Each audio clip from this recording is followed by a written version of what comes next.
नमस्कार विद्यार्थी मित्रांनो, मागे आपण पर्यटन याविषयी शिकत होतो.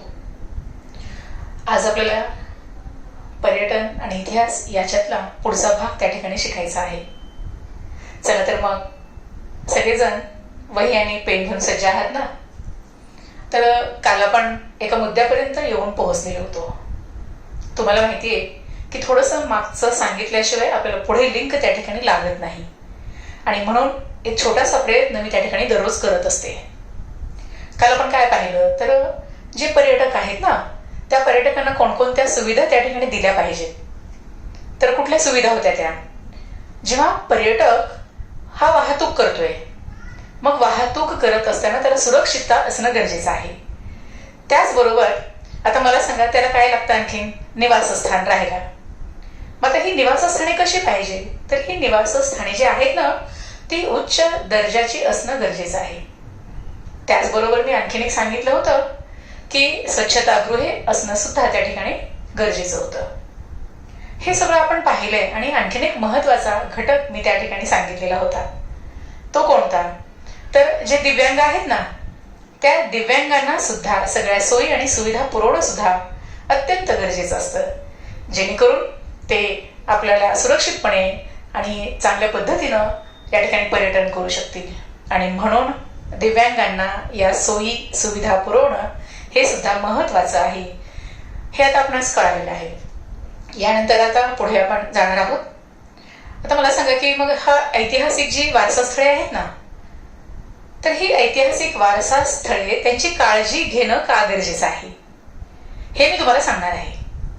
आता बघा बरं का, जेव्हा तुम्हाला मी सांगणार आहे तेव्हा निश्चितच तुम्हाला त्या ठिकाणी त्याचा बोध होईल. जेव्हा ऐतिहासिक वारसा स्थळांची काळजी आपण घेत असतो, हे वाक्य नंतर म्हणू आपण, परंतु जेव्हा आपण हे ऐतिहासिक वास्तुस्थळांना पाहतो ना, तेव्हा काय दिसतं आपल्याला? तर या ऐतिहासिक वास्तुस्थळांचं विद्रुपीकरण केलेलं असतं. आता विद्रुपीकरण म्हणजे काय पहा. तिथं भेट द्यायला गेल्यानंतर जे पर्यटक भेट द्यायला जातात ना, ते काय करतात? तर तिथल्या भिंतीवर लिहिणं, झाडांवरती कोरणं. एवढंच नाही तर समजा तिथं काही जुन्या वस्तू असतात ना, त्या भडक रंगामध्ये रंगवणं. एवढंच नाही तर एखाद्या ऐतिहासिक वास्तुस्थळाच्या जवळ जर काही सुविधा नसतील, त्या सुविधांचा काही अभाव असेल, तो परिसर अस्वच्छ करणं. असं हे सगळं आपल्याला त्या ठिकाणी दिसून येतं. तर थोडक्यात सांगायचं म्हणजे काय, तर हे असं घडणार नाही याची काळजी प्रत्येकानं त्या ठिकाणी घेतली पाहिजे. आणि प्रत्येक पर्यटकानं जर ही काळजी घेतली ना, तर निश्चितपणे ही ऐतिहासिक वारसा स्थळे त्या ठिकाणी आपल्याला तसं जतन चांगल्या प्रकारे होईल, त्याचं संवर्धन त्या ठिकाणी चांगल्या प्रकारे होईल. इथंपर्यंत आपल्याला त्या ठिकाणी समजलेलं आहे. मग मला सांगा, आता पर्यटकांना आणखीन काय द्यावं लागेल? तर पर्यटकांना काही गोष्टींची नितांत गरज असते. आता समजा पर्यटक निघालेला आहे, पण अनेक गोष्टींची अडचण असते, तर त्या अडचणी सोडवणं हे गरजेचं आहे. जर त्यांच्या अडचणी सोडवल्या ना, तरच पर्यटनाला त्या ठिकाणी चांगल्या प्रकारे वाव मिळू शकतो. हे आपण लक्षात घेऊया. आता इथंपर्यंत आपल्याला समजलेलं आहे. त्यानंतर पुढे जाणार आहोत आपण. आता पर्यटन स्थळांचा विकास कसा होतो, काय होतो, हे पाहण्यापेक्षा सुरुवातीला जगामध्ये आपल्याला अनेक भाषा आहेत. जगामध्ये अनेक भाषा आहेत, परंतु त्यापैकी काही महत्वाच्या भाषा मांडल्या जातात. मग या ज्या महत्वाच्या भाषा आहेत ना, त्या महत्वाच्या भाषांचं त्या ठिकाणी माहिती पुस्तक काढणं गरजेचं आहे. का हो असं करायचं? माहिती पुस्तक का काढायचं? कारण भाषेची जेणेकरून अडचण भासणार नाही, त्यासाठी त्या जगभरातल्या महत्वाच्या भाषांची माहिती पुस्तकं छापणं गरजेचं आहे. त्यानंतर मार्गदर्शिका, हे पण महत्वाचं आहे. नकाशे, हे सुद्धा महत्वाचं आहे. आणि आणखीन मात्र इतिहासासाठी जी पुस्तकं आहेत ना, ज्याच्यामध्ये सगळी माहिती आपल्याला त्या ठिकाणी पर्यटकांना कळू शकेल, अशी इतिहासाची पुस्तकं सुद्धा या सर्वांना उपलब्ध करून देणं गरजेचं असतं. हे आपल्याला सर्वांना समजलेलं आहे. पुढे आपण जाणार आहोत. मग मला सांगा, आता जेव्हा आपण म्हणण्यापेक्षा पर्यटक जेव्हा प्रवास करतोय ना, तर पर्यटक प्रवास करत असताना जो वाहन चालक आहे ना, त्या वाहन चालकाला नेमकं काय केलं पाहिजे, तर त्याला एक प्रशिक्षण देणं गरजेचं आहे. कोणतं प्रशिक्षण? तर दुभाषिक म्हणून त्यानं काम केलं पाहिजे. दुभाषिक म्हणून कळलं का? म्हणजे समजा त्याला ती आपण जी काही भाषा बोलतो त्याला म्हणजे कळली पाहिजे, तो जो काही बोलतो आहे ते आपल्याला समजलं पाहिजे. याला म्हणायचं आपण दुभाषा. आता मला सांगा, प्रवास करत असताना मी एक उदाहरण सांगते गंमत म्हणून, की त्याला समजा भाषा समजत नसेल, आपण त्याला सांगितलं की बाबा मला या उत्तरेकडच्या स्थळाकडे घेऊन चल. त्याला भाषा नाही समजली, तो कुठे घेऊन जाईल तुम्हाला? तर तो जाईल दक्षिणेकडे घेऊन. तर ही थोडक्यात गंमत आहे. सांगण्याचं तात्पर्य, भाषा ही समजणं गरजेचं आहे आणि म्हणून दुभाषिकाचं प्रशिक्षण देणं याला गरजेचं आहे. कोणाला? वाहन चालकाला.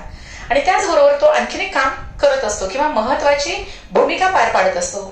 ती कोणती? तर मार्गदर्शक म्हणून सुद्धा तो महत्वाची भूमिका त्या ठिकाणी पार पाडतो.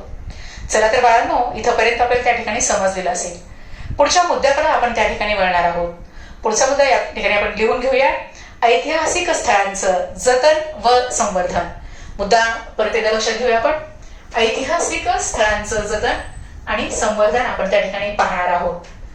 आता ऐतिहासिक स्थळांचं जतन आणि संवर्धन पाहत असताना हे कसं शक्य आहे तेही आपण पाहूया. ऐतिहासिक स्थळांचे जतन व संवर्धन हा मुद्दा आपण या ठिकाणी लिहून घेतो आहोत. आता त्याचं विस्तारित रूपाने आपण तसं विश्लेषण पाहणार आहोत. ऐतिहासिक स्थळांचं जतन आणि संवर्धन हे फार मोठं आव्हान आज आपल्या पुढे उभं आहे. तसं पाहिलं तर भारताला प्राचीन, मध्ययुगीन, अर्वाचीन अशा प्रकारचा या ठिकाणी ऐतिहासिक वारसा लाभलेला आहे. त्याचप्रमाणे नैसर्गिक समृद्धीचा वारसा सुद्धा मोठ्या प्रमाणावर लाभलेला आहे. वारशाचा जेव्हा आपण विचार करतोय ना, तेव्हा दोन प्रकारचा वारसा आपल्याला त्या ठिकाणी दिसून येतोय. एक कोणता? तर एक नैसर्गिक. दुसरा कुठला? तर तो आहे मानव निर्मित. असे दोन वारसा प्रकार त्या ठिकाणी आपल्याला आढळून येतात. मग मला सांगा, जगामध्ये गौरवल्या गेलेल्या काही या स्थळांमध्ये आपल्या भारतातली सुद्धा ही वारसा स्थळे आहेत. बघा बरं का, आपल्या भारतामध्ये काही ठिकाणी अशी आहेत, काही वारसा स्थळे अशी आहेत की जगामध्ये त्याचा गौरव केला गेलेला आहे. तर अशी गौरवलेली आपल्या भारतातली वारसा स्थळे कोणकोणती आहेत ते आपण पाहणार आहोत. पहिल्यांदा आपण जाणार आहोत ताजमहाल. आता सगळ्यांना माहिती आहे की ताजमहाल आहे कुठे? तर ताजमहाल हा आग्र्याला आहे, सगळ्यांना माहिती आहे. ताजमहाल कोणी बांधला? तर तुम्ही म्हणाल हा मॅडम आम्हाला माहिती आहे, शहाजहानने बांधला. काहींना माहित पण नसेल.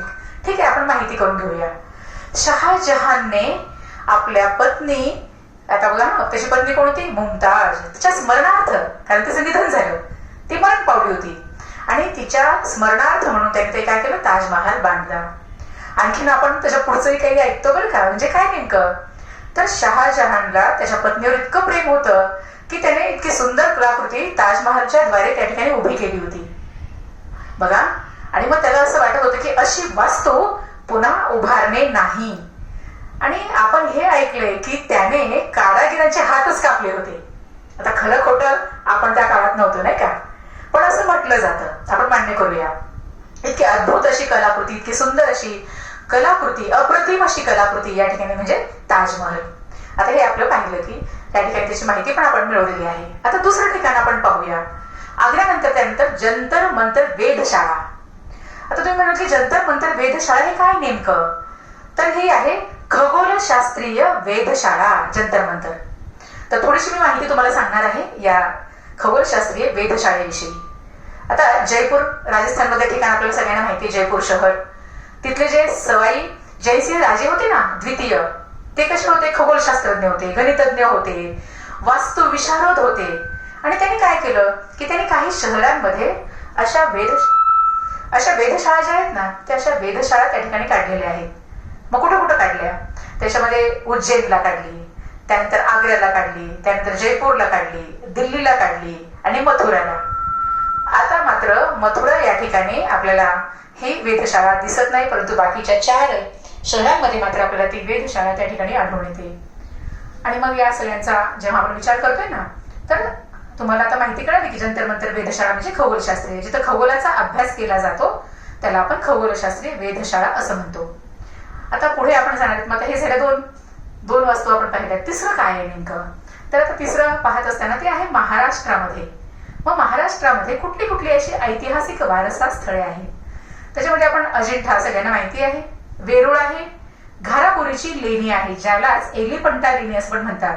घारापुरी किंवा त्यालाच एलिफंटाची लेणी असं पण म्हटलं जातं. त्यानंतर छत्रपती शिवाजी महाराज रेल्वे स्थानक हे सुद्धा ऐतिहासिक वारसा स्थळामध्ये येतं बरं का. म्हणजे छत्रपती शिवाजी महाराज रेल्वे स्थानक. आणि त्यानंतर आणखीन एक ठिकाण आपण पाहणार आहोत. मग ते ठिकाण कोणतं आहे तर पश्चिम महाराष्ट्र जो आहे ना, त्या पश्चिम महाराष्ट्रात जे कास पठार आहे कासचं, तर ते कास पठार सुद्धा या ठिकाणी जागतिक वारसा स्थळामध्ये त्या ठिकाणी येतं. आणि तुम्ही आता ह्या कास पठाराचं चित्र आपल्या पाठ्यपुस्तकात त्या ठिकाणी दिलेलं आहे. त्यानंतर घारापुरीची लेणी जी आहे ना, त्याचं सुद्धा चित्र आपल्या पाठ्यपुस्तकामध्ये त्या ठिकाणी दिलेलं आहे. नंतर मात्र आवर्जून तुम्ही त्या ठिकाणी ते पाहू शकता. इथपर्यंत आपल्याला त्या ठिकाणी समजलेलं आहे. तर अशा अनेक गौरवलेल्या अशा ऐतिहासिक वारसा स्थळे आपल्या भारतातली आपण आता पाहिली की जगभर त्याचा गौरव आजही केला जातो. याचा आपल्याला सार्थ अभिमान असलाच पाहिजे. त्यानंतर मग मला सांगा की जेव्हा आता जगभरातले पर्यटक आपल्या भारतामध्ये येतात आणि मग भारतामध्ये आल्यानंतर आता एक व्यवसाय जो आहे ना, तो व्यवसाय त्या ठिकाणी वाढीस लागत असतो. अर्थातच तो व्यवसाय कुठला असेल, पर्यटनाचा व्यवसाय. आता मला सांगा जेव्हा जागतिक वारसा स्थळामध्ये आपल्या भारतातल्या काही वास्तू जर त्याच्यामध्ये समाविष्ट असतील तर आपल्याला कोण जाणे खूप आनंद होतो. म्हणजे अभिमानानं आपली छाती त्या ठिकाणी फुगून येते. म्हणजे आपल्याला अभिमान वाटतो, चला आपल्या भारतातली स्थळे वारसा स्थळे जागतिक स्तरावर जाऊन पोहोचलेली आहेत, याचा अभिमान आपल्याला वाटणं साहजिक आहे. आणि मग आता मला सांगा हे सगळं खरं आहे, पण जेव्हा आपण त्या ऐतिहासिक वारसा स्थळाला भेट द्यायला जातो ना, तेव्हा नेमकं तिथं काय परिस्थिती आपण पाहतोय. तर तिथे गेल्यानंतर निश्चित थोडंसं आपल्याला वाईट वाटणार आहे. तर तिथं आपल्याला असं दिसतं की आता खडूने लिहायचं, कोळशानी चित्र काढायची, हे योग्य आहे का. म्हणजे या ज्या गोष्टी आहेत ना, खडूनी लिहिणं, कोळशानी चित्र वगैरे काढणं, तर हे आपल्या भारताची प्रतिमा जी आहे ना, त्या भारताच्या प्रतिमेवर त्याचा वाईट असा परिणाम त्या ठिकाणी होत असतो. आणि म्हणून सर्वांनी एक काळजी घ्यायला हवी की जेव्हा जेव्हा आपण अशा ऐतिहासिक वारसा स्थळांना भेट देणार आहोत ना, तेव्हा दोन गोष्टींचं पालन आपण जरूर करणं गरजेचं आहे. पहिलं कोणतं तर आम्ही ज्या ठिकाणी जाणार आहोत भेट द्यायला तिथं मात्र ती वास्तू या ठिकाणी आम्ही स्वच्छ ठेवू. त्यानंतर त्या ठिकाणी आम्ही कुठलाही कचरा करणार नाही, ही पहिली गोष्ट. दुसरं काय या ठिकाणी तर आता मला सांगा हे जे वास्तू आहेत ना, तर ते आम्ही त्याचं या वास्तूंचं ऐतिहासिक वास्तूंचं आम्ही विद्रुपीकरण करणार नाही. म्हणजे कुठल्याही अवस्थेला तिथं पोचवायचं नाही. आपल्याला जी जशी आहे तशी त्या ठिकाणी आपल्याला व्यवस्थित ठेवायची आहे, जेणेकरून पुढील पिढ्यांसाठी ते अत्यंत महत्वाचं आहे. आणि आपण जर त्याची काळजी घेतली ना तर निश्चितच मग या ठिकाणी आपल्याला म्हणजे ती ऐतिहासिक वारसा स्थळे प्रदीर्घ वर्ष त्या ठिकाणी सुस्थितीमध्ये राहतील असं त्या ठिकाणी मला वाटतं. त्यानंतर पुढे आपण जाणार आहोत. आता मला सांगा पर्यटन जे आहे, पुढचा मुद्दा त्या ठिकाणी लिहून घ्यायचा आहे. पर्यटन आणि आतिथ्य क्षेत्रातल्या व्यवसायाच्या संधी, मुद्दा आपल्याला वहीमध्ये नोट करायचा आहे. पर्यटन व आतिथ्य क्षेत्रातील व्यवसायाच्या संधी. आता या मुद्द्याविषयी आपण त्या ठिकाणी जाणून घेणार आहोत.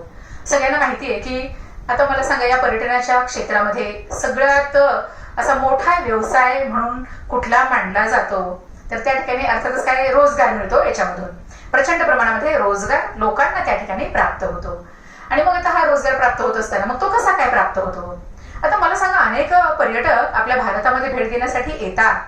आता समजा एखाद्या देशातला पर्यटक आहे आणि तो आपल्याकडे समजा एखाद्या देशाला भेट द्यायची, त्याला विमानतळावर पोहोचण्याच्या पूर्वीच तिथून जो त्याचा प्रवास सुरू होतोय ना, तो समजा तिथं येऊन त्या देशाला भेट देईपर्यंत अनेक उत्पन्न त्या ठिकाणी आपल्याला मिळत असतं. त्यापैकीच एक मी सांगणार आहे व्हिसा फी. आता व्हिसा फी सगळ्यांना माहिती आहे. आता मला सांगा की विमानानं प्रवास करायचा असेल तर काय लागतो आपल्याला, व्हिसा लागतो. त्यालाच आपण व्हिसा फी म्हणूया. मग ही व्हिसा फी नेमकी काय असते तर आपल्याला त्या ठिकाणी ही व्हिसा फी आपल्या भारताचं महत्वाचं महसूल साधन आहे. म्हणजे या व्हिसा फी पासून आपल्या भारताला मोठ्या प्रमाणावर महसूल मिळतो. हे आपण महसूल म्हणजे पैसा, हे या ठिकाणी लक्षात घेणं गरजेचं आहे. आता इथपर्यंत आपल्याला कळालं. आता जेव्हा पर्यटक त्या ठिकाणी येतात ना, मग मला सांगा पर्यटक आल्यानंतर त्यांचा काय असतो, मला सांगा प्रवासाचा खर्च असतो, हो की नाही. म्हणजे प्रवासावर त्यांनी खर्च केलेला असतो. त्यानंतर मग हॉटेलमध्ये राहणं खाणं असेल, त्याचबरोबर वर्तमानपत्र घेणं, तिथे जे काही संदर्भ ग्रंथ आहेत ना ते संदर्भ ग्रंथ त्या ठिकाणी घेणं. आणि मग एवढंच नाही तर त्या भागामध्ये तिथे ज्या काही स्थानिक वस्तू मिळतात ना, त्या स्थानिक वस्तू सहजच त्या ठिकाणी कुठलाही पर्यटक आपल्या मायदेशी जाईपर्यंत हे सगळं करतच असतो. हे आपण लक्षात घेतलं. आता मला सांगा मग ज्या ठिकाणी ही सगळी वारसा स्थळे आहेत, पर्यटक जेव्हा भेट द्यायला जातात ना, त्या परिसरामध्ये मला सांगा की काय काय असते नेमकं. म्हणजे बाजारपेठा ज्या असतात ना, त्या बाजारपेठांचा मोठ्या प्रमाणावर विकास झालेला आपल्याला दिसतोय. त्यानंतर आणखीन काय आहे तर लघु उद्योग असतात, कुटीर उद्योग असतात, हेही त्या ठिकाणी मोठ्या प्रमाणात त्यांचाही विकास त्या ठिकाणी झालेला असतो. आता मला सांगा की पर्यटक गेल्यानंतर त्यांना काय होतं तिथलं, समजा एखाद्या ठिकाणी गेले तिथं काय मिळतो, स्थानिक पदार्थ काय आहे नेमका, तर त्या स्थानिक पदार्थांचा तो आस्वाद घेतात. एवढंच नाही तर हस्तकौशल्याची काही अनेक वस्तू त्या ठिकाणी ठेवलेल्या असतात, तर ते सुद्धा हे पर्यटक विकत घेतात, खरेदी करतात. आणि म्हणून असं या ठिकाणी आपल्याला लक्षात घेणं गरजेचं आहे की या अशा ठिकाणी खरेदी विक्री मोठ्या प्रमाणावर त्या ठिकाणी होते आणि तिथल्या स्थानिकांना रोजगार जो आहे ना, तो रोजगार त्या ठिकाणी मोठ्या प्रमाणावर मिळायला लागतो. आता त्यानंतर पुढचा मुद्दा आपण पाहणार आहोत. आता पुढचा मुद्दा अर्थातच थोडासा शब्द आपल्याला वेगळा वाटेल, मुद्दा लिहून घ्यावा मध्ये. आता मुसाफिरी वारसा, आता त्याला ज्याला आपण काय म्हणतो हेरिटेज वॉक असंही त्या ठिकाणी म्हटलं जातं बरं का. मुसाफिरी वारसा त्यालाच आपण हेरिटेज वॉक. आता हेरिटेज वॉक कशाला म्हणायचं हे आपण लक्षात घेऊया. आता मला सांगा की एखाद्या ऐतिहासिक स्थळाला जेव्हा आपण प्रत्यक्ष जाऊन भेट देतो, अनुभूती घेतो ना, तेव्हा त्याला आपण हेरिटेज वॉक असं म्हणतो. समजा आता इतिहासामध्ये अनेक अशा घटना घडलेल्या असतात आणि त्या ठिकाणी जाऊन जेव्हा आपण भेट देतो, तिथं काय घडलं नेमकं त्याची आपण जाणीव करून घेतो किंवा अनुभूती करून घेतो, माहिती सगळी करून घेतो ना, तेव्हा त्याला हेरिटेज वॉक असं सुद्धा म्हटलं जातं. आता जेव्हा आपण गुजरातला जातोय ना, गुजरातला तर अहमदाबाद शहराला गेल्यानंतर तिथं हेरिटेज वॉक मोठ्या प्रमाणावर त्या ठिकाणी झालेलं असतं. मग मुंबई असेल, पुणे शहर असेल, हे सुद्धा आपल्याला त्या ठिकाणी लक्षात घेणं गरजेचं आहे. आता मला सांगा हे झालं सगळं ठीक आहे, परंतु काही ऐतिहासिक व्यक्ती आपण जर पाहिली तर त्या व्यक्तींची निवासस्थाने सुद्धा आहेत ना, म्हणजे त्यांची घरे. तर ऐतिहासिक व्यक्तींची निवासस्थाने सुद्धा आपल्याला त्या ठिकाणी वारसा स्थळे म्हणून लक्षात घ्यावी लागतात. तर मग बाळांनो, आपल्याला हेरिटेज वॉक म्हणजे मुसाफिरी वारसा म्हणजे काय ते अर्थातच चांगल्या प्रकारे आपल्याला समजलेलं असेल. तर आज जितका आपला भाग झालाय ना, तो परत एकदा दोनदा तुम्ही वाचा, शंका आल्या तर जरूर विचारा आणि मग मला सांगा की संभ्रमात कोणीही राहायचं नाही. असंच अभ्यास करत चला, छानपैकी आनंदी राहा, सुरक्षित राहा आणि घरीच राहा. परत आपण लवकरच भेटूया. धन्यवाद.